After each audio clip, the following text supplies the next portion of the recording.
Hey now, we are getting over, and I am the Silver King, Adam Silverstein, here to lead you through these hard times. Data with the latest AEW edition of your favorite professional wrestling podcast. That's right, Getting Over is back once again, and it is Thursday, so you know what that normally means.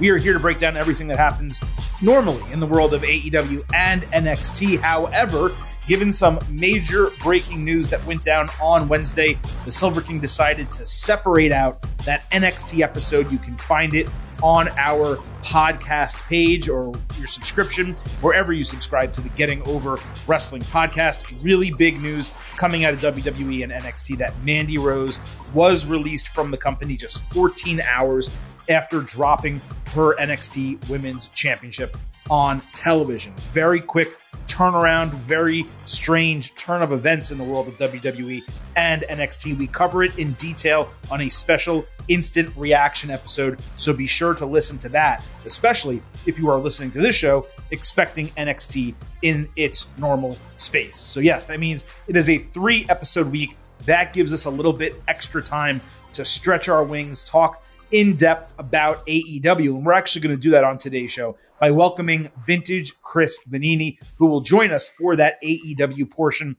of the show. He got to attend Winter is Coming in person on Wednesday night, so he'll be around to talk Dynamite, a little bit of Rampage. Before we get to that, though, as promised last week, the Silver King did finally get around to watching Ring of Honor Final Battle, and I do have some takes from that pay-per-view, which was the final pay-per-view from AEW, ROH, whatever you want to call it, however you want to categorize it. It was their final pay-per-view of the year, happened the same day that WWE put on its final premium live event of the year, which of course was NXT Deadline. So as you can tell, plenty to discuss on today's show. We're going to get to it momentarily. Before we do, I need to remind you right off the top, the Getting Over Wrestling podcast is all about Defiance. So please, folks, stop being marks for yourselves. Head on over to Apple Podcasts and Spotify. Leave a 5-star rating on Apple. Take a little extra time. Leave a 5-star written review for your boys over here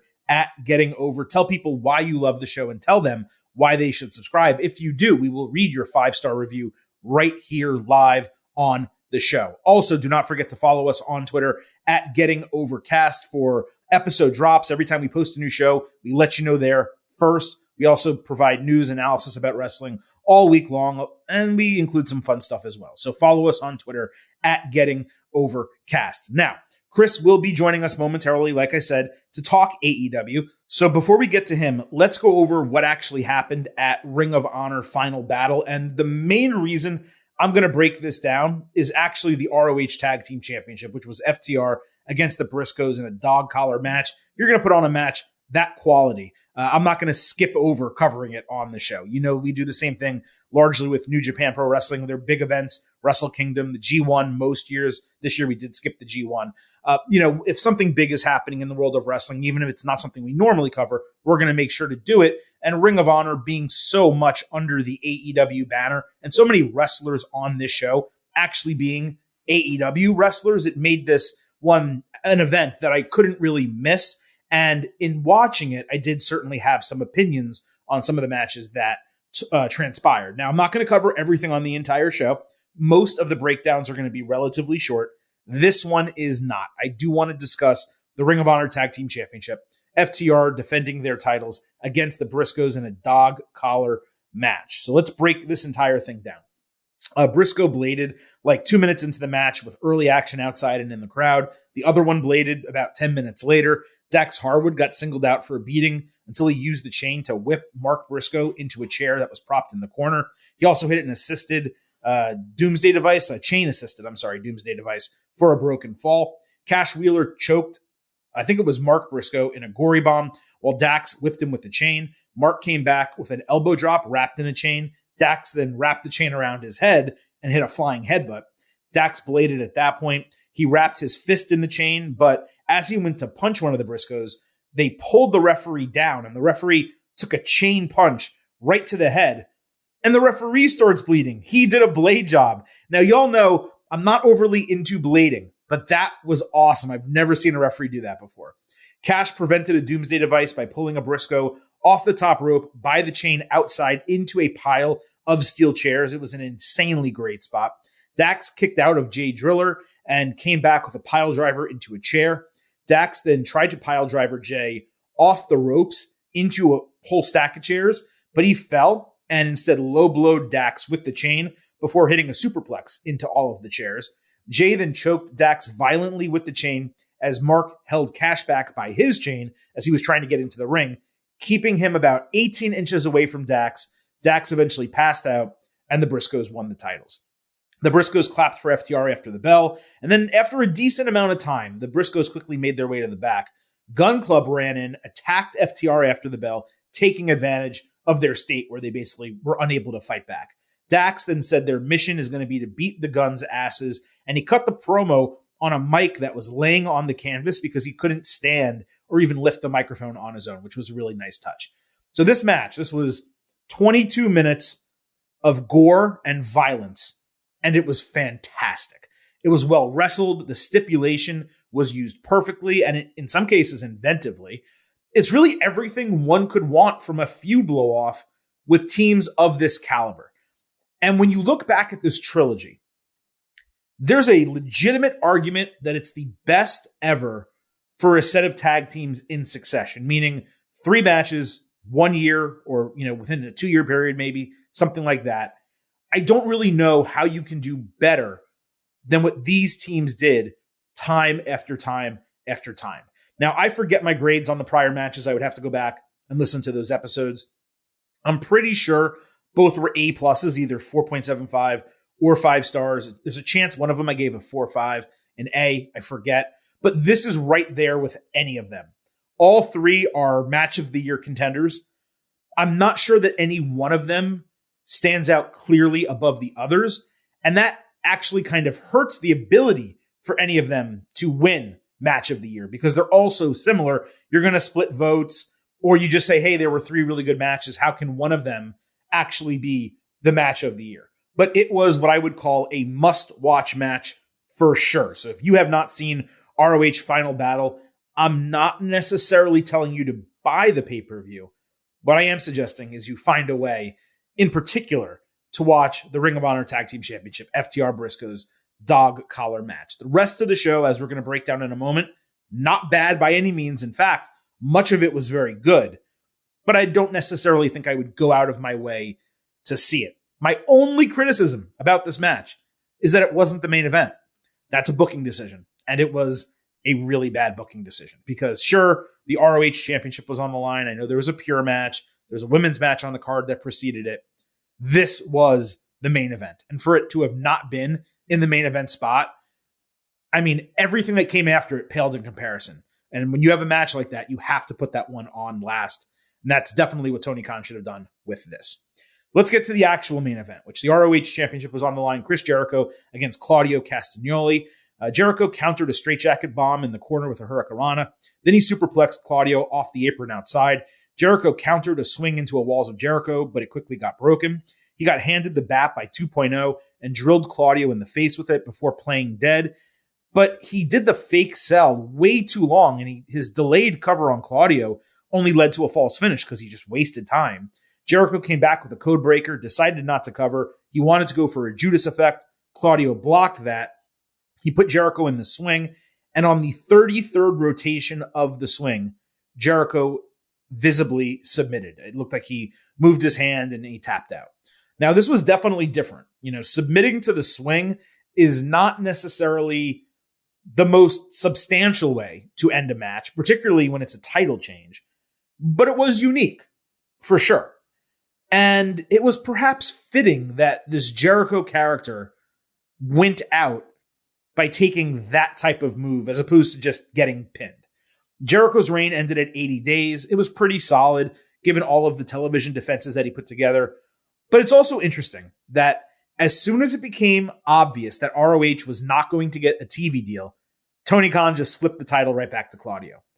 And then after this match, holy shit, commentary filleted Tony after the bell. He was like, oh, can you imagine how different this product would have been, this company? If Tony Khan didn't own it, we wouldn't see Claudio as champion. It was incredibly off-putting, but it also had nothing to do with the match or the work that the guys did. I went 3.75 stars and a B+. Solid title match. The right person won. And the finish, again, is it what I would have done? Probably not, but I do appreciate that it was different.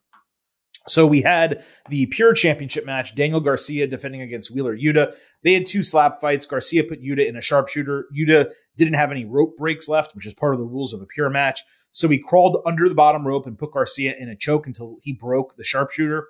Yuta then caught Garcia with a clutch like tombstone pile driver and then hit hammer elbows consecutively until Garcia passed out and the referee called the match. So that's 3 finishes. Let's just make it very clear. 3 finishes that were submission/knockout style. And they were the 3 biggest matches for the men, at least, on the show. So that was kind of repetitive and unnecessary. And I don't really know why you're protecting Garcia to that degree. Just let him submit. Let him take a pinfall. Who really cares? The guy's super young. This now begins Yuta's second Pure title reign. That's a note that I had.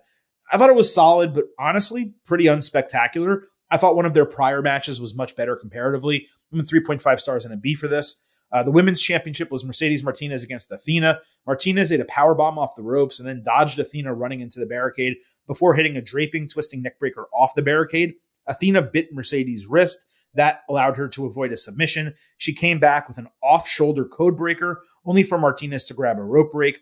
Athena then ripped off a turnbuckle pad in clear view of the referee, who did absolutely nothing about it, didn't seem to care. Then she shotgun drop-kicked Martinez backwards, headfirst, into that exposed turnbuckle, and she hit the O-face for the 1-2-3 to win the ROH Women's Championship. This went 13 minutes. It was super entertaining. I talked previously about Athena's character development, putting her in the perfect spot to be a champion and her getting the ROH Championship. If they're not going to use her in one of the AEW title feuds, it makes all the sense in the world. She's far more exciting with the title than Mercedes, even though Martinez is obviously quite talented. And I went 3.5 stars and a B for this. I was very entertained by it. I saw others didn't think it was that good. I don't know how you feel that way. I mean, I watched their work. Their work in that match was way better than the vast majority, not all, but the vast majority of AEW women's matches. This one could have been a main event of a Dynamite. It could have been on any AEW pay-per-view. I just thought it was really solid top to bottom.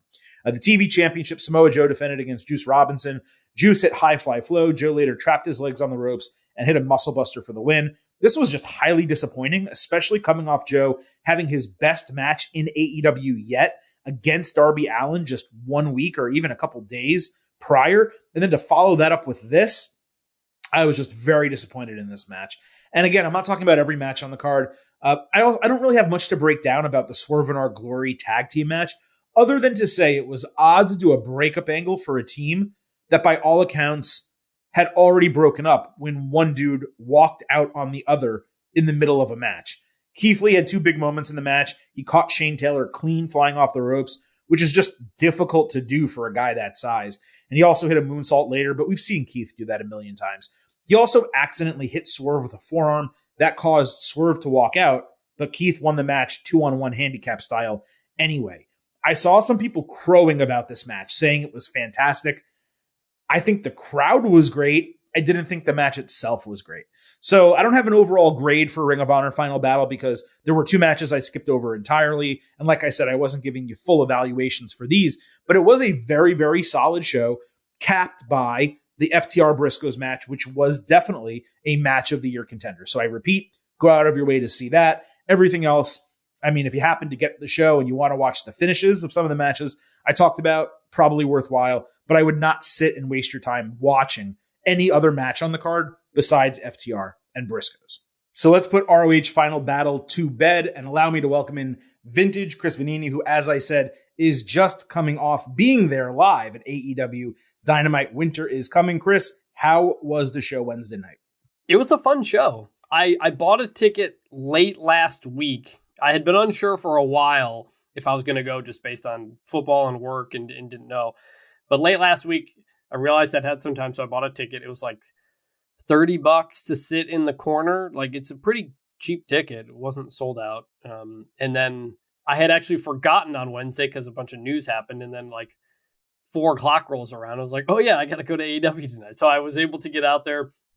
And I had a good time. They've come to that spot in Garland, Texas, like 6 times now. Basically twice a year. They did Winter is Coming there last year. And you've been to most, if not all. Is that correct? I've been to, I think, all but one. And they've done Winter is Coming twice in a row there because the NFL owner meetings are in town in Dallas. So Shad Khan was at the show last year, fired Urban Meyer after the show.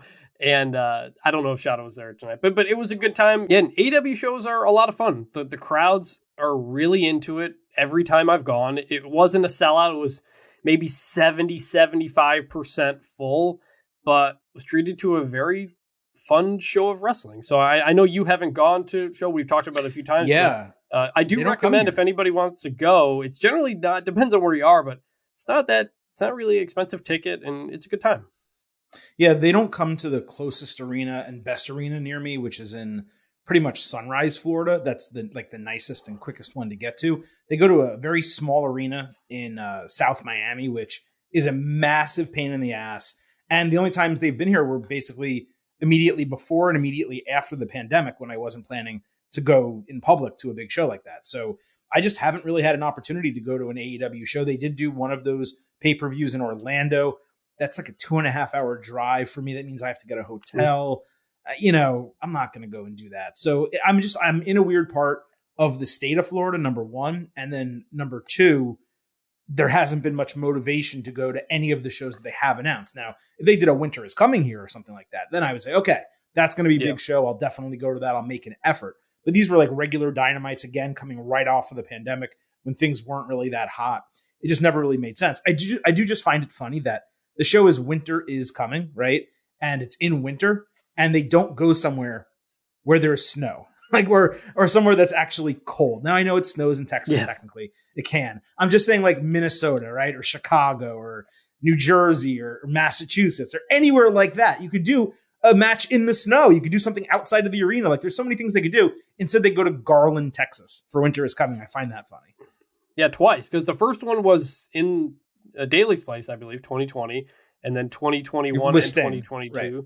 Yeah, 21 and 22 were both in Texas, again, around the NFL owner meeting. So, yeah, it's 52 degrees here right now as I look at my phone, but it is going to get cold here pretty soon. Winter it's definitely colder than it is here. Coming. I mean, here it's 80. So, it is Winter is Coming and not Winter is Here. So it does kind of. True. But, again, if you want to play off the theme, right, it would be cool to do it in a place where it's, you can show it, where you can show outside shots and it's, snowing or whatever the case, not just Garland, Texas, which, no offense to anyone in or around Garland, Texas. I don't think of winter when I think of Garland, Texas. That's all. All right. Anyway, let's break down AEW Dynamite Winter is Coming. We'll throw in some Rampage stuff here as well. Of course, as always, let's, Chris, go right to the main event. The AEW Championship and Dynamite Diamond Ring were both on the line as MJF fought Ricky Starks. So MJF sarcastically praised Starks for having a great moment last week and it being the only great moment of his career. MJF said tonight is about whether the pressure applied to the pebble will turn him into a diamond, as many expect, or dust, as MJF expects. I thought it was strong from MJF as usual. The pebble nickname, it is such an eye roll for me. It feels so forced for a reference to The Rock. And like, how many times is he going to keep saying the same thing about Ricky Starks? On top of that, The Rock actually has an offspring in WWE who fans already nicknamed the Pebble. So like he's taking something that fans actually used for The Rock's real daughter, and it was kind of fun and just kind of a unique thing that they did. And now saying it about Ricky Starks, it makes him look small, makes him look like it's a clone of The Rock or like he's trying to be that. And I know the point is to insult him. I just wish he'd come up with something a little bit more clever than that. It's MJF. He's capable of better insults than calling the guy the Pebble. Starks also had a strong backstage promo. It felt a little bit try-hard what Starks did. He was later shown working out and stretching, while MJF was shown getting a massage, which threw me right back to, I think it's The Great White Hype, that movie with Jeff Goldblum. And I think one of the Wayans brothers was in it as well. And I just remembered the champion getting massaged, the challenger working out, getting ready for the match. So it was a cool throwback little moment for me. I don't know if they had that in mind, but I've seen that movie probably a dozen times, and that popped into my head. Chris, anything on these promos before we get to the match itself? I like the nature of MJF's promo because we don't typically get him doing backstage interviews. Like his only promos are typically in front of the crowd or something like that. So it felt a little bit different. It was more the old school wrestling situation. And I thought he nailed it. I thought he had the right just kind of vibes you want from a promo backstage. I do agree that the Pebble nickname is kind of annoying. I understand he's a heel, but I think he takes so many personal kayfabe breaking shots at wrestlers that hurts them. Like Ricky Stark, like we don't need to be thinking Ricky Stark's in The Rock. Like you can tear someone down without like breaking the fourth wall to be like, actually, you sucker. Hey, this is the first time you had a big moment in AEW or whatever like that. Like I get that's, and it's okay to mention it one time, but to keep going back to it. Yeah. It works for the AEW crowd to kind of do those insidery type insults, but I do think the ultimate point of this feud was to elevate Ricky Starks, and we'll talk about that at the end. And I do think some of the things he does in his promos hurt that.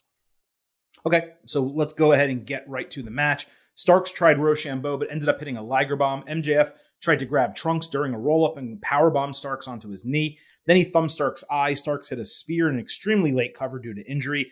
MJF grabbed his arm on the kickout into Salt of the Earth. When Starks reached for the ropes, MJF grabbed his other arm to pull him back butterfly style.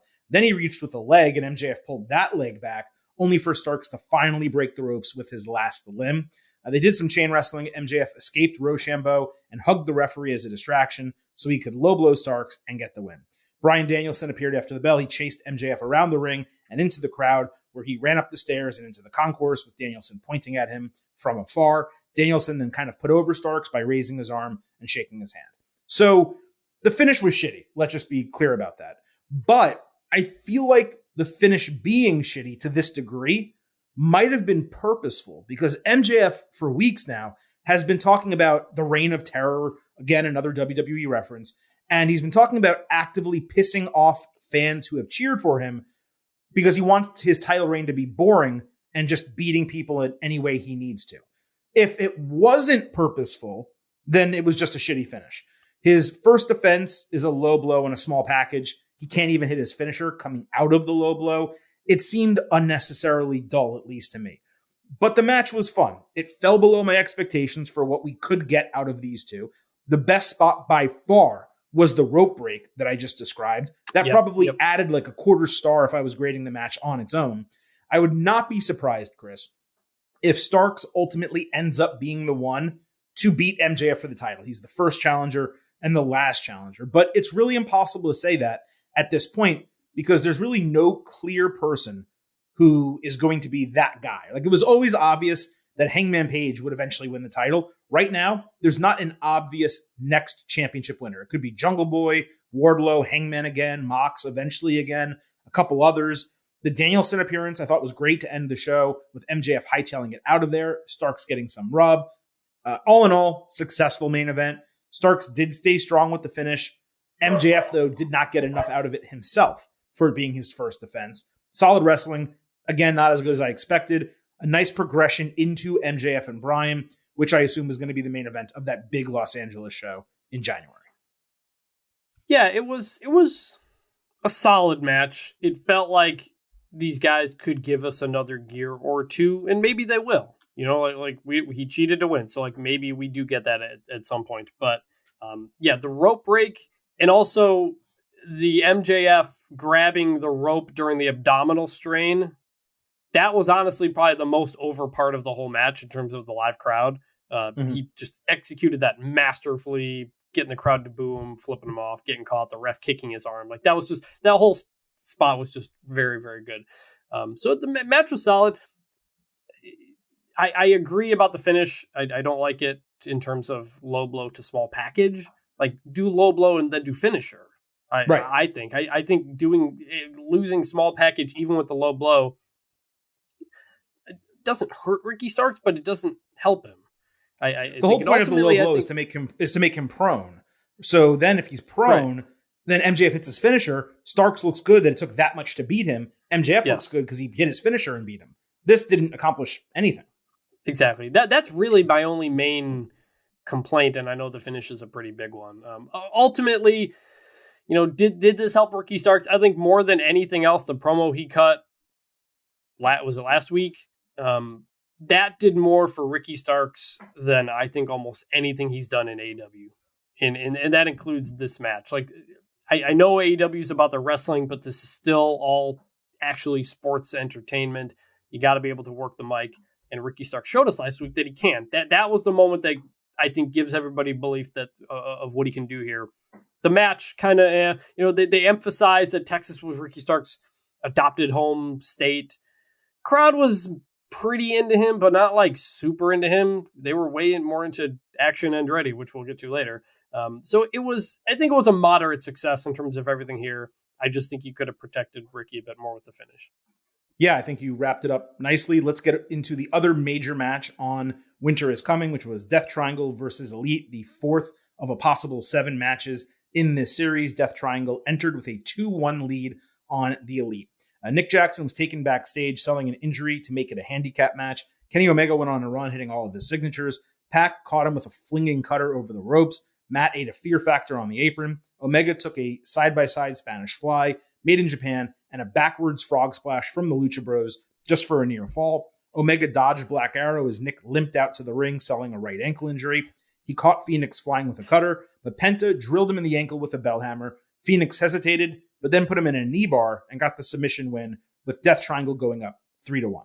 Omega grabbed the mic after the bell, spoke directly to Death Triangle, saying, since they use the hammer, and they've done so in all of their wins, they should make it legal with match 5 being no DQ. Pac and Penta dapped up. They were excited about that. Phoenix sat on the ground, really bothered by the situation. Omega claimed his promo was improv and not actually part of the show, which was obviously bullshit. I don't know why he went so far as to say, this isn't part of the show. I'm just talking to these, just talk, man. It was so weird. But it took them long enough, I thought, to actually address the situation with the hammer. And at least they finally did, now that we're 4 matches, more than halfway into the series. But this was solid overall between these 6. I enjoy how each one is a little bit different. They would have to be given its best of 7. But as I suspected from the beginning, to this point at least, each subsequent match has failed to be as good as the one that preceded it. It's diminishing value. Diminishing returns as we keep going forward. The knee bar to take advantage of an injured ankle was notably poor. Just do an ankle lock. I don't know why they did that.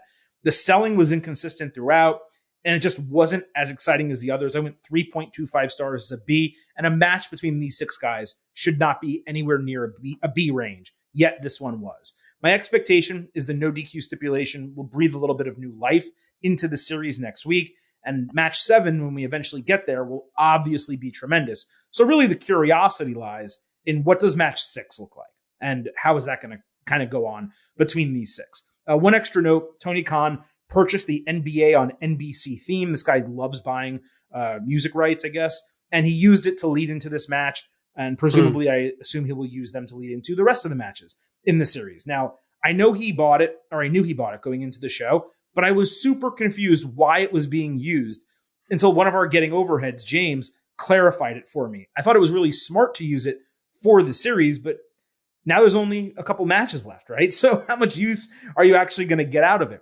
What bothers me more is Tony owning it and that it may no longer be used for basketball, which I know Fox was actively using it for basketball recently. And that's really where it belongs with basketball. So hopefully he licenses it out. But anyway, going back to the matches, solid, not as good as anything that preceded it from these 6.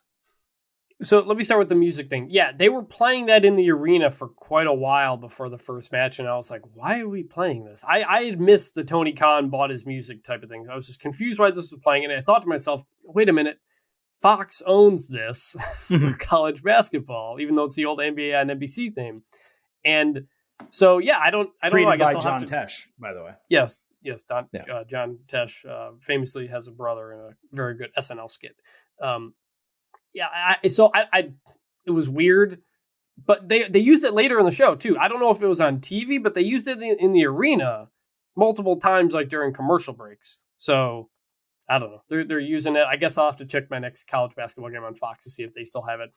I don't know if it's licensed out, so maybe they just both are able to use it. I don't know, but in the arena, I was kind of confused. As for the match, the Nick Jackson ankle injury, work got me, and he sold it incredibly well. In the arena, I don't know if you could see it on TV, but Kenny or Nick, they go to tag Kenny or Matt, they go to tag Nick, and he just points to the other guy, like, don't tag. He's like shaking his ankle. He's like just kind of moving his leg around, and he points to the other person and says, tag them in. And so I was like, oh, you don't normally see that. That's interesting. Maybe he's actually like kind of dealing with something. And then he kind of sits down. And then once they like carried him to the back, then I was like, okay, maybe this actually is a work. But up to that point, he did so many little things where everybody in the arena thought it was real. And because I remember I was at Blood and Guts in Detroit when what's his name? Pride and Powerful. One of the guys got hurt in that match and had to spend the whole match just laid over by the side of the cage. So I've seen real injuries happen in AEW. So I thought, so they got me with that. So credit to them for that. And then the finish, it made sense. So you used the hammer on knee, ankle, sure, whatever. That didn't bother me too much. It made sense. And the match was fine, but they are telling a story now a little bit. Okay, we've done the hammer a few times. We're going to no DQ. Nick's got a bum ankle or knee. So they are adding some more layers to it. You're right that there's not as much drama because it's a series and not a single thing, but I thought this was now that it's 3-1, I mean, the finish is clear. It's 3-1. They're going to win 4-3. They're going to lose a 3-1 series lead. It's just like very, as sports fans, at least, or a sports fan, I can at least speak for myself. To me, the booking's been very obvious the entire time. Yes. And the Elite had the belts. They had to relinquish them because of the CM Punk situation. And seemed obvious that they would win them back. And it's just going to take us essentially 8 matches to get there. And so we wait for that. Right. None of which in between are title matches, except for whatever the deciding match will be, which, by the way, that's the confusing part of it, right? So it's now 3-1, which means the title is kind of on the line in this next match, because if Death Triangle wins, they retain. Yeah. But it's not on the line. It's only on the line for one team, basically. It's very tough to kind of explain that, right? Like when you think about that, it's a title up for grabs, but it's a 7-game series. They can win the championships, or they can retain the championships. I'm sorry. Normally when you go into like an NBA final, no one holds the title. So it's up for grabs, and whoever gets to 4 first actually wins. Well, they already have it. So their retention is on the line, but the Elite can't win it. They have to win 3 more times to win the championship. It's just an odd way to do it. It's a very odd. I do think it's more drama than 2-2, because anytime the Death Triangle go for a pin, this could be the one that totally ends. Oh, absolutely. So I do think it adds more drama.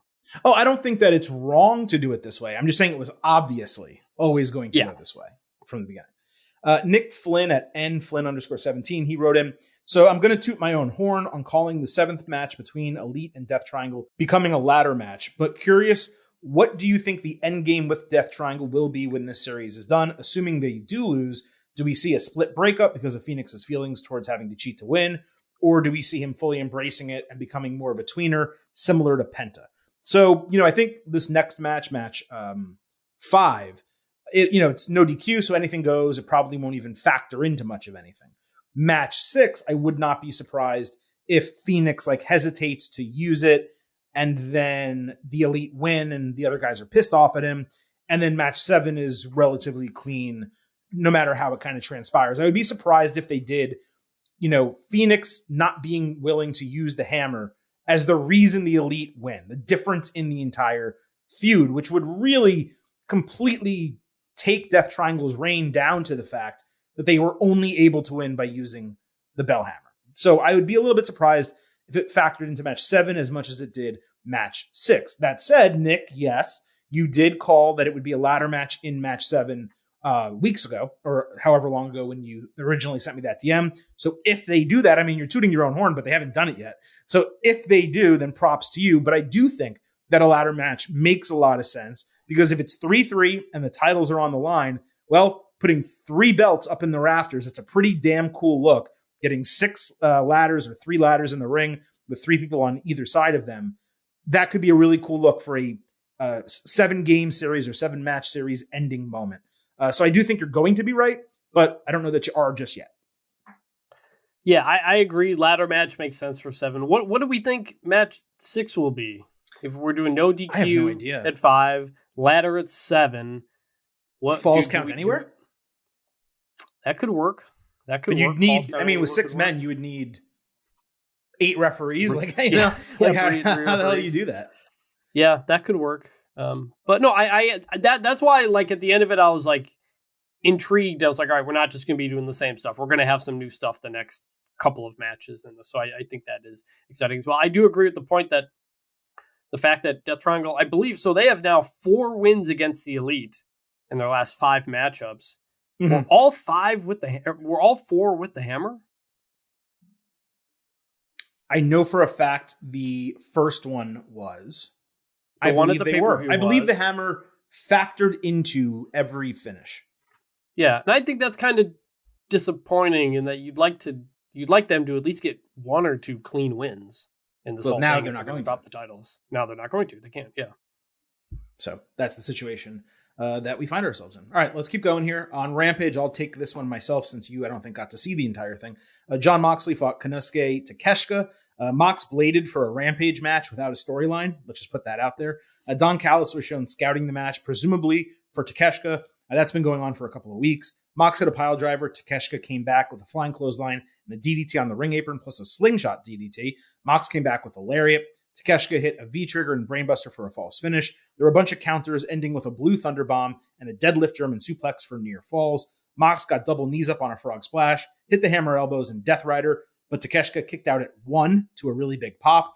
Takeshita then did the Bryan Danielson stomps, but Mox caught him with a well-placed stomp on the canvas. He pounded the back of his head and wore him down with the Bulldog choke to get the win in 15 minutes. This was an exceptionally wrestled match. The crowd was super behind Takeshita in the finish, as he deserved, by the way, for really high-quality wrestling. And he continues to just be fantastic every time he gets a chance to wrestle someone notable. The problem is he has lost every single one of those matches. I'd like the guy to win something at some point. Not Mox, obviously, but maybe against someone else. His future, Takeshita, is extremely bright. I went 4.25 stars and an A for the match. The crowd was tremendous, and I wouldn't be surprised if the crowd leads others to overrate what happened in the ring. I actually thought it was very similar about Dynamite on Wednesday, where the crowd made the show and the matches feel better than they actually were. But that's a credit to the crowd. That's not a negative. It's just, I think sometimes AEW stuff may get slightly overrated because the crowd sells it so well. But it's great that the crowd responds that way. Still, the work here was great. After the bell, Hangman Page stormed down and said he has not been cleared, so he may continue making stupid decisions. He popped Mox with a strike, but quickly got taken down and beaten outside before the referees and the BCC members pulled Mox off Hangman to end it. I just appreciated how after wrestling a bloody match for 15 minutes, Mox still came out on top because he's active and Page has not been cleared. But the idea that Hangman is allowed to keep appearing on the show and he's put in position to get physical despite not being cleared from a head injury is absolutely ridiculous. Like, it's one thing when a wrestler does that and they have a bad ankle or bruised ribs, but they keep fighting when they're not supposed to.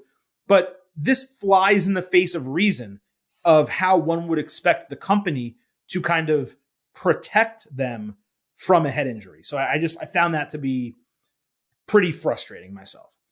So Chris, that was all on Rampage. Yeah. Let's move over to Dynamite. Real quick sure. on that, on Hangman and Mox. I won't say it, but spoiler alert, something happens on Rampage next week. Well, yeah, we still have more to talk about with Hangman and Mox. So that's why I was kind of just going to move on, and we can come back to it, and you can give a spoiler on that. So on Dynamite, we had Chris Jericho, who was infuriated at the finish of his final battle match, where, as we mentioned earlier, he lost the ROH title to Claudio by tapping out during the giant swing. Jericho said he would beat up a jobber on his way to getting a rematch with Claudio.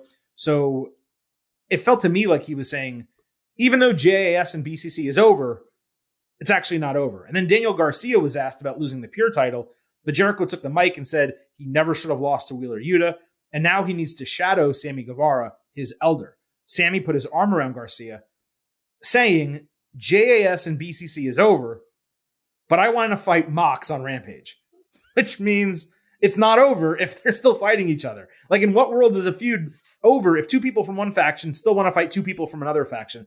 I just felt like I was in an insane asylum watching that segment. So then we get to the Jericho match that he noted. It was Jericho against Action Andretti, someone whose name I had never heard before. Jericho flicked off the crowd. He slapped the guy. He was surprised that he couldn't put him away pretty quickly and poked him in the eye. Andretti did a backbreaker into like a neck breaker, but Jericho got knees up on a split leg moonsault. However, Andretti ducked Judas Effect and hit a seated springboard moonsault outside, and then surprisingly won the match with a standing shooting star press, obviously shocking Jericho. Now, this was very much AEW trying to do its own version of 1-2-3 Kid over Razor Ramon on that edition of Raw, and it definitely worked. They capitalized on it by signing the guy, making that announcement on Twitter. I'm also sure it's part of probably a larger, old, washed Jericho storyline. This guy, Action, he's only been wrestling for 3 years, clearly has a lot of charisma and talent. These are the types of guys that AEW should actually be signing as developmental prospects. This was the best thing on Dynamite through the first 75 minutes of the show, at least as far as I was concerned.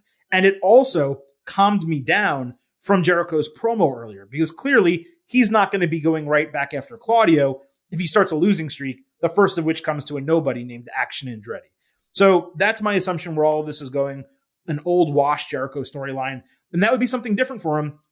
And he actually had a funny backstage segment that followed where he threw a fit, kind of tearing apart stuff in the locker room. So I loved this from start to finish. Again, very much 1-2-3 Kid, Razor Ramon, but that was good for WWE, and this was good for AEW. That was a good one, yeah. This felt like a moment. I mean, this was my favorite part of the show, and the crowd, I don't know how it came across on TV, but this was by far over. It was over. The crowd was all night. From almost the very beginning that they were we're chanting jobber, jobber, jobber, and all this stuff. And it kept going on. It kept going longer and longer, and you keep thinking it's about to end, and then it doesn't end, and it keeps going, and then all of a sudden the guy wins, and you're like, holy crap. Like I bought this ticket to Dynamite for MJF, Ricky Starks, and they were fine, but I came out of this most remembering Action Andretti beating Chris Jericho. Like it was truly an awesome surprise. Crowd went nuts for it. He jumped into the crowd after the win, and obviously, he got signed, and it was part of the whole plan and everything. But when we talk about jobber matches and the right ways to do them, this is not something you obviously do all the time. But these are the potential things you can do in certain spots. Have a jobber get some more offense than somebody expected. That's what I thought. I was like, oh, Jericho can't put this guy away. He's going to get some offense in, and then Jericho wins. But they obviously went all out. These are different things you can do with jobber matches, and it was fun, man. It was really, really fun, and the storyline of old washed Jericho could have a lot of potential. Yeah, absolutely. So also on Dynamite, Mox said there is no confusion on what's happening with BCC, as they've all made a statement over the weekend, and as Mox promised that they would. Claudio said everyone is on notice for 2023. Yuta said they were ready for what anyone wanted to bring. Mox called Sammy gutsy, but promised to stomp his face in and leave him for dead because that's what they do. Then he told Hangman to come find him with his Dark Order buddies if he wanted. Good group promo segment, but again, it's kind of ridiculous to supposedly end a feud and then just keep it going. That's what we used to criticize about WWE doing. So on Dynamite later, a Hangman was being checked out by a trainer, angry that he's still not cleared. He told a sob story about going into the ambulance after his concussion and not being able to remember his son's name for an hour. He said that was hell. That's an example of hell. And if he's going to go back to hell, he's going to take Mox with him. Hangman, I think he's definitely upped his promo game over the last year.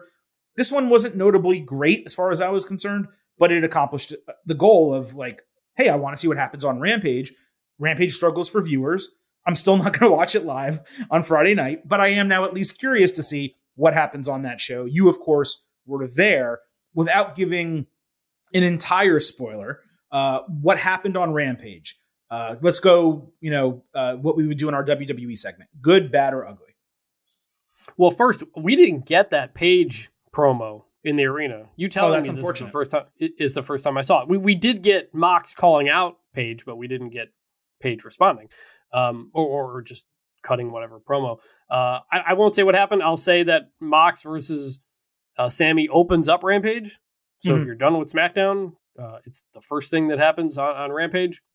Get it out of the way. Very fun, very fun match. Good match. And Hangman Page makes another appearance. Right. So was that good, bad, or ugly without obviously giving the spoiler on what happened? Good. I think it was good. It was worth watching. I had considered not staying. After the title match, I was like, I got to get up early the next day. Rampage is usually boring. Maybe I'll just go home. And I was like, let me just see what they open up with Rampage. Did you leave after that, or did you stay for the remainder?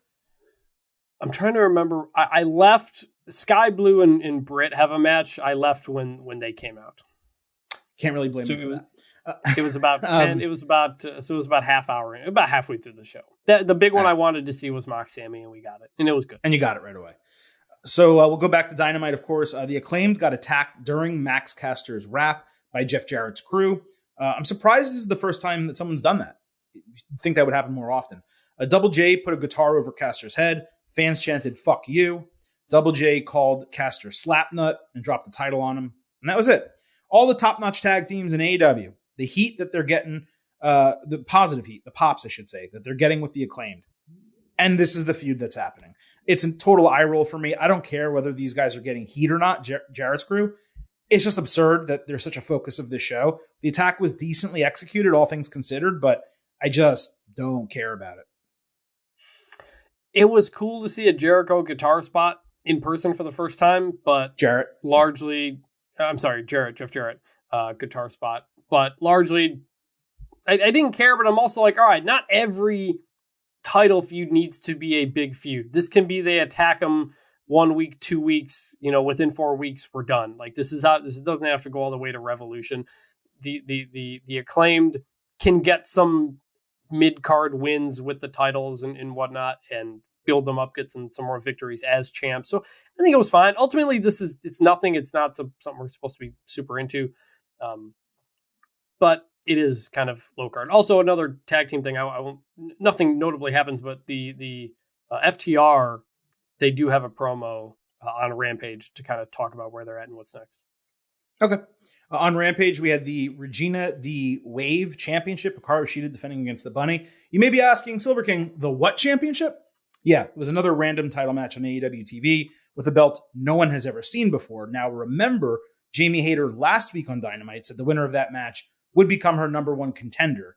And it obviously was not going to be the Bunny. Shida did a Meteora off the apron and a Michinoku driver, plus a falling roundhouse kick to get the win. Hayter came out and stood on the stage, and that was it. Literally, we didn't see her. We didn't hear from her on Rampage.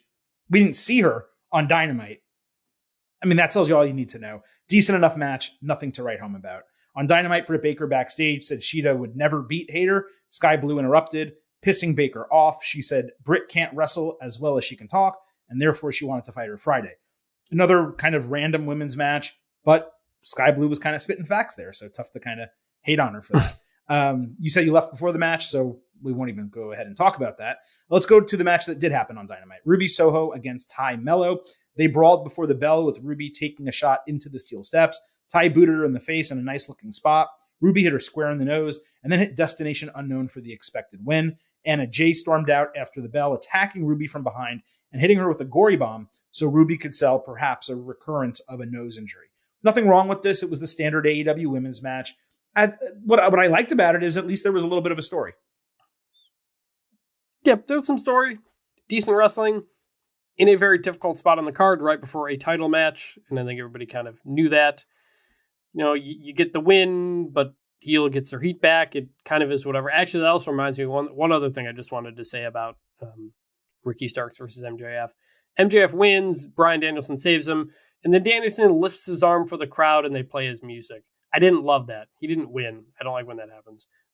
But just changing the feeling you're supposed to have coming out of a match with the expected victor in the situation, It was fine. It was whatever. On Dynamite, FTR said Gun Club has their attention, and it's now their goal to kick their asses and ensure the legacy they are building goes through them. It was a nice promo from FTR.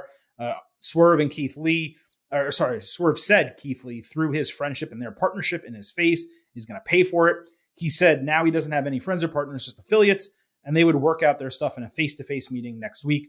Swerve on the mic rarely misses. I already told you guys my thoughts on what happened in that tag team match at ROH Final Battle.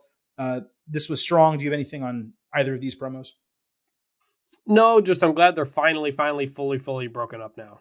Because I guess, I mean, they were broken up after they were broken up after Swerve hit Keith Lee and he left. I mean, I don't know how they got back together or why they thought they could get back together. Just that's what I'm didn't saying. really make any sense in kayfabe.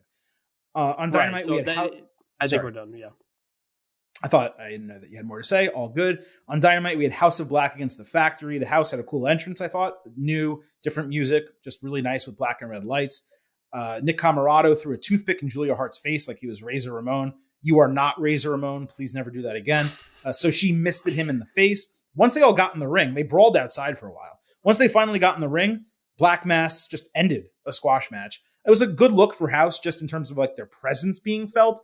And it made for a nice quick segment on a loaded show. They didn't need to make this very long or have a long drawn out match. This was appropriate for what it was. Yeah, good for what it was. I will say every time I go to an AEW show, I am reminded that QT Marshall is so good at getting heat.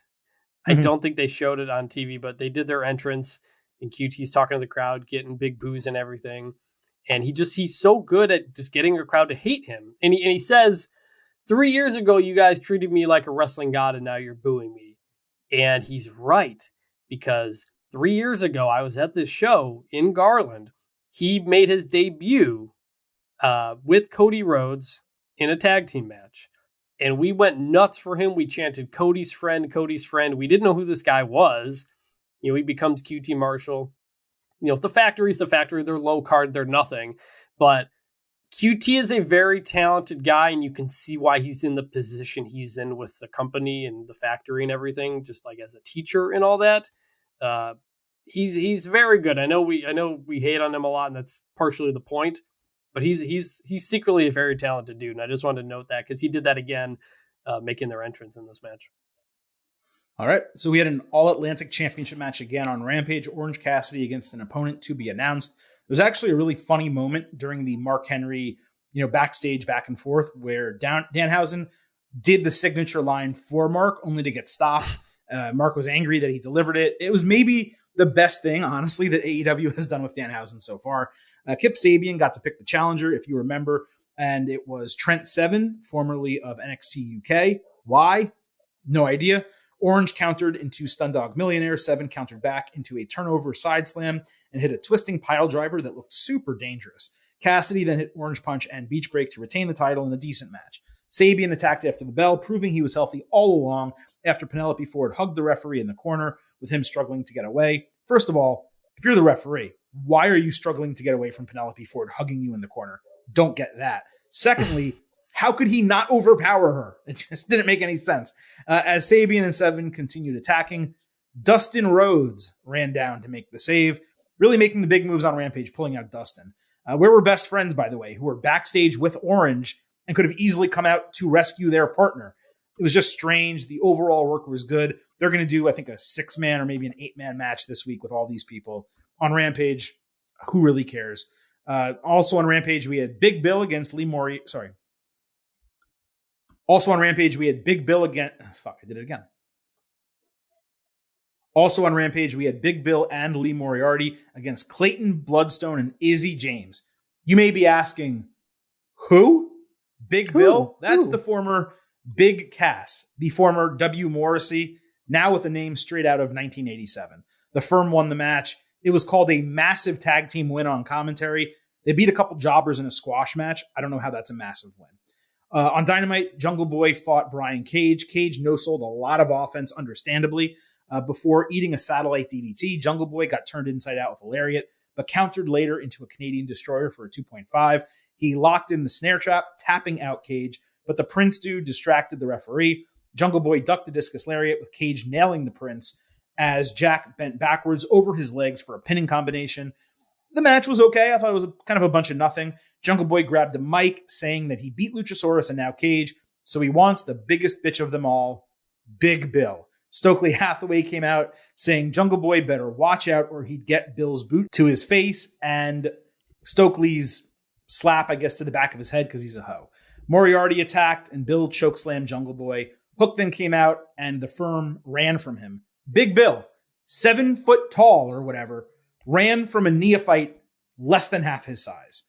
Hook offered Jungle Boy a hand. Excalibur called it an incredible moment. He shook his hand. I don't know what was so incredible about it. Maybe this just was not for me. I didn't buy into any of this. Look, I know you're not a Hook guy, and I like him. I think that eventually down the road, he has potential to be a good wrestler. And I like his presentation right now, but that's all it is, a presentation. Agree. The shine has worn off a bit. He's kind of hasn't really done much. I had the same thought. I was like, why are... Not only was it just Big Bill running away, it was three of them running away. Like, 3 dudes, yes. Have him hit Stokely Hathaway or something, and then the other two just kind of back off or something like that. So that was... It was fine. The Cage Jungle Boy match was... it was fun. It was enjoyable. A bit longer than I thought, but Jungle Boy's over. He's still very, very over. And story made sense. He's super over. That doesn't mean I have to like the stuff that they're doing. And this just, for me, it was a big eye roll. Seeing those guys run away from Hook was just like, give me a freaking break. And lastly, on Rampage, we got a third edition of Will Hobbs walking around his neighborhood. This time he actually spoke. He didn't really say much of anything other than he was hungry to succeed. So that is it really from AEW this week across Dynamite, Winter is Coming, and Rampage. Chris, any final thoughts being there for Winter is Coming? I know you said it's exciting and the crowd was great, but anything else you kind of want to put forward before we kind of wrap up today's show? Yeah, we talked about coming out of Full Gear, AEW kind of moving into its next step. Danielson kind of being out of action, Hangman Page being kind of out of action. They're still missing some star power there, and you can feel that a bit. But I think they are moving toward the future here, as we felt. Again, if you have an AEW show in town, it's a lot of fun. I typically don't go to Raw or SmackDown when they're in town because it's a drawn out lot of nothing. It's more expensive usually, and it's farther away for me, just in terms of where I have to drive. Garland is a lot closer. But yeah, I've gone to, I think, 5 of the shows now locally, and the crowd's gotten a little bit smaller with each time because it's not as new or fresh, but the people who show up still have a heck of a time. It's a good time to go. Yeah, I definitely do want to make my way to an AEW show when it's possible. And what I will say also is coming out of Full Gear, these Dynamites that we've gotten, I want to say it's 3 now, right? Because it was the one MJF missed then he showed up, and then now he fought Ricky Starks. So I think it's been 3 Dynamites since Full Gear. All of them very good. They've definitely turned a corner in terms of television quality on that show. It had been pretty damn rough the few months kind of prior to that. They'd still have occasional good shows, but in totality, it was rough. What they've been doing the last 3 weeks on Dynamite, really strong, great close to the end of the year. Very different from what we've been talking about with WWE, where they seem to kind of be mailing it in a little bit towards the finish. But they also operate a little bit differently in terms of the way they cycle television around premium live events. So, we will see obviously what happens this coming Friday, certainly on Rampage with the Mox Hangman situation that you mentioned. But just to briefly talk WWE as well, Rob Fee, who is I think his title is Director of Long Form Content or Director of Long Form Creative in WWE. He tweeted 2 hours right before we taped the show, "I wouldn't miss SmackDown this week. Don't say I didn't warn you." And WWE never does anything like that. Certainly he's not any official type of spokesperson. It's not like Triple H is saying that, but for him to do that, pretty interesting, right? So, we'll see what happens Friday on SmackDown. I think it should be, I was already excited for it. We talked about it on Tuesday's WWE show. It seemed like it was going to be a big, interesting show. And now it does seem like it's going to be perhaps a little bit bigger. One last thing on the way out, Chris. I did the special instant reaction episode about Mandy Rose getting released by WWE. I don't know if you had a chance to listen to it or read up on the circumstances of Mandy's release. I just wanted to see, briefly, because I'm sure we're not going to talk about it next Tuesday on the WWE show, if you had any last minute take before we kind of close things out here. Yeah, I did listen to your NXT review while I was driving home from Dynamite and agreed with basically everything you said, especially the idea if she had been warned about this before.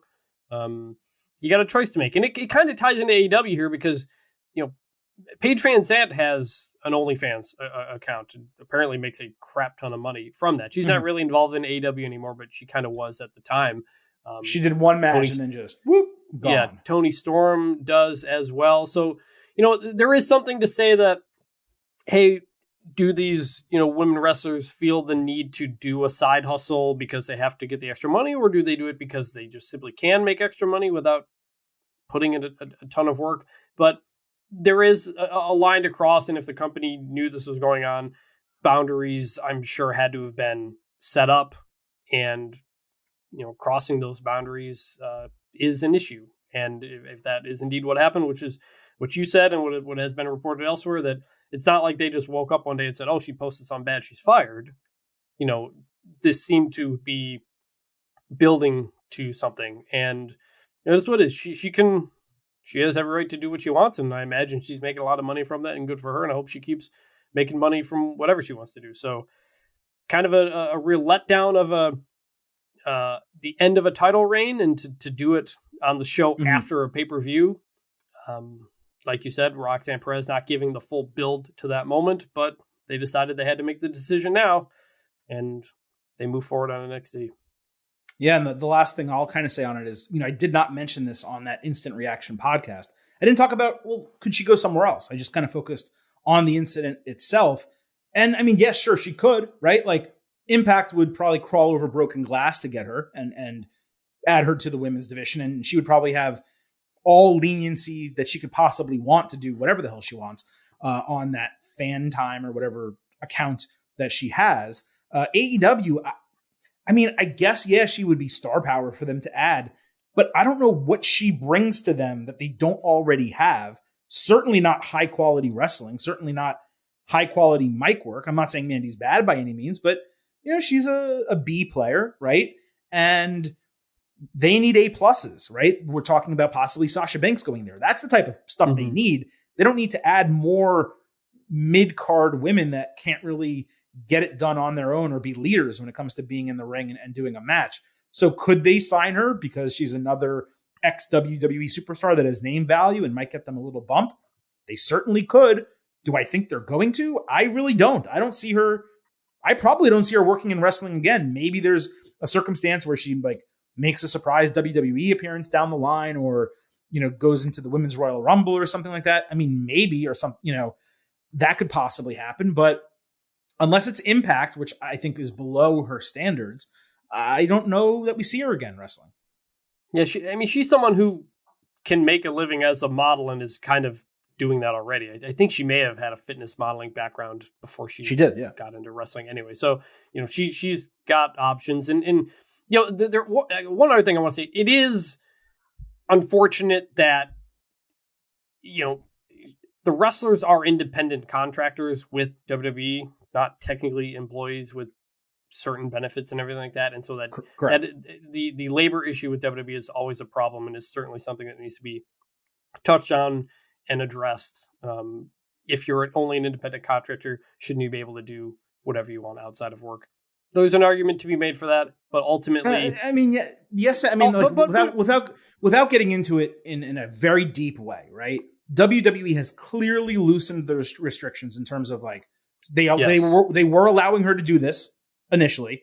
They're letting people go on Twitch and do the video game stuff again and make money from all that. So they've either loosened or completely rescinded their stuff before. But no matter what they allow or don't allow you to do in terms of a third party stuff, if you're under contract to a major media organization, you cannot do things that would paint you or them or your character that is with them in a bad light, or a light that is counter to the type of product they are putting forward. And there is no doubt in my mind that even if they did tell people, okay, you can now go do these things again, we still have a line that you cannot cross because you're a public figure working for us. And that is not an absurd restriction to have. People talk about this independent contractor thing. And by the way, AEW does it too, with the exception of a few people who have front office positions. But if I was to sign an independent contractor deal with Verizon, and part of that contract would likely say, number one, you can't give our industry secrets to other organizations, but they probably would also say, on your social media account, you can't talk shit about us and you can't talk shit about our competitors because then you're a representative of us and it makes us look bad. Well, if I was an independent contractor signed with Verizon and I went on my Twitter account and said, man, AT&T sucks. I can't believe anyone ever, signs up for their service. What a joke, blah, blah, blah. Then Verizon would have every right in the world to fire me because I did something that was explicitly forbidden in my independent contractor agreement. Just because they're an independent contractor doesn't mean there aren't or shouldn't be rules that they need to follow. And that is not unique to WWE or wrestling as a whole. So everyone who uses that excuse, that's something that I didn't address on that instant reaction. And I'm not saying you were doing that, Chris. I'm just pointing it out because I didn't get an opportunity to say so. Yeah. Anyone who says, well, she's an independent contractor, so that's bullshit. She should be able to do whatever she wants. No, that is not how that works. Forget about just wrestling, but in general, if a major company hires you as an independent contractor, you can bet your ass there are restrictions as part of that deal. Now, if you don't like the fact that people are signed to independent contractor agreements and you think that shouldn't be the case and it should be outlawed in the United States, hey, if you believe that, I support your belief in that, and you could probably get me to kind of go along with that. But they do exist. They are legal, and what WWE does with them is not unique in the workforce in America. Right. There are other conversations about WWE's handling of labor that are completely fair and are worth talking about. But ultimately, this is a pretty clear boundary that, she crossed. There's not as much gray area on this one. Different companies have different settings. AEW clearly is fine with Tony Storm doing that. So unfortunate the way it turned out, but I thought otherwise, you went deeper on it yesterday on the Wednesday reaction. And if people haven't listened to that, recommend that as well. No, I appreciate it. We did get a lot of really nice comments on that show, and I certainly appreciate all of those tweets coming in. I'm not going to. I read the 5-star reviews because there's a reason to do that. I'm not going to read all the positive tweets, but I did appreciate some of the reaction and response that we got to that show. And yeah, I just wanted to kind of clear the deck and lay the groundwork for everyone to understand what did and did not happen and what is and what is not a legitimate criticism regarding the situation. But look. Enough of that, right? That wasn't really what we were here to talk about. Chris, I appreciate you joining for this show. On the way out, allow me to remind you all of the Getting Over Wrestling podcast. It's all about Divide. So drop those 5-star ratings and reviews for us on Apple Podcasts, on Spotify. You can also leave us a 5-star rating over there. We would greatly appreciate it. Do not forget to follow us on Twitter at Getting Overcast for episode drops, news analysis, and much more all week long. We will be back Tuesday with our next episode of the Getting Over Wrestling podcast, talking about everything that goes down over the next few days in the world of WWE. And then 1 week from now, same bat time, same bat channel, will be our next NXT and AEW show on Thursday. Again, 1 week from now. Thank you all once again for listening to this edition of the Getting Over Wrestling podcast. For Chris, this is Adam signing off and leaving you with just 3 final words. Bye for now.